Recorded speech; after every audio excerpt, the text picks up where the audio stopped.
ఒకవైపున వైఎస్ఆర్ కాంగ్రెస్ పార్టీ వాళ్ళు భూముల ఆక్రమణల మీద నేను జనంలోకి వెళ్తాను, మాకు వస్తున్న కంప్లైంట్స్లో అయ్యే ఎక్కువ ఉన్నాయంటే ఎస్, తెలుగుదేశానికి జనసేన దగ్గరికి వైసీపీ వాళ్ళు ఆక్రమించుకున్నాయే చెప్పడానికి వస్తారు.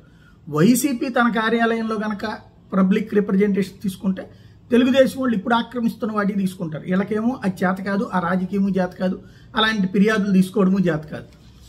ఇప్పుడు వాళ్ళ పేపర్లో మాత్రం రాసుకుంటున్నారు. తాజాగా వైఎస్ఆర్ జిల్లా కమలాపురం మండలం వైకొత్తపల్లిలో దళితులకు కేటాయించిన స్థలాన్ని టీడీపీ చెందిన సర్పంచ్ ఆక్రమించుకున్నాడు. దీని మీద ఫిర్యాదు చేసిన రెవెన్యూ అధికారులు స్పందించబడుతూ విసుగు చెంది అదే గ్రామానికి చెందిన నరసింహులు అనే దళితుడు కూడా ఆత్మహత్యాయత్నానికి పాల్పడ్డాడు.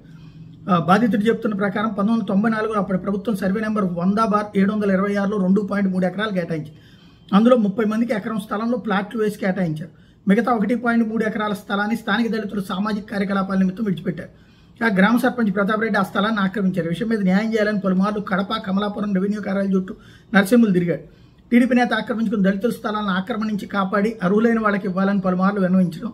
ఈ క్రమంలో శనివారం కమలాపురం తహసీల్దార్ శివరామరెడ్డిని కలిసి న్యాయం చేయాలని వేడుకున్నాడు. ఈ విషయం మీద కొద్ది రోజుల కింద గ్రామానికి వచ్చి సదరు స్థలాన్ని పరిశీలించిన న్యాయం చేయడంలో ఎందుకు ఆలస్యం చేస్తున్నాను తహసీల్దార్ నరసింహులు అడిగాడు. స్పందన లేకపోవడంతో ఆవేదన చెంది నరసింహులు తహసీల్దార్ కార్యాలయం ఎదుటి ఒంటి మీద కిరోసిన్ పోసుకుని ఆత్మహత్యాయత్నానికి పాల్పడ్డాడు. సమీపంలో ఉన్న పోలీసులు సకాలంలో స్పందించి ఒంటి మీద నీళ్లు చల్లి అడ్డుకున్నారట.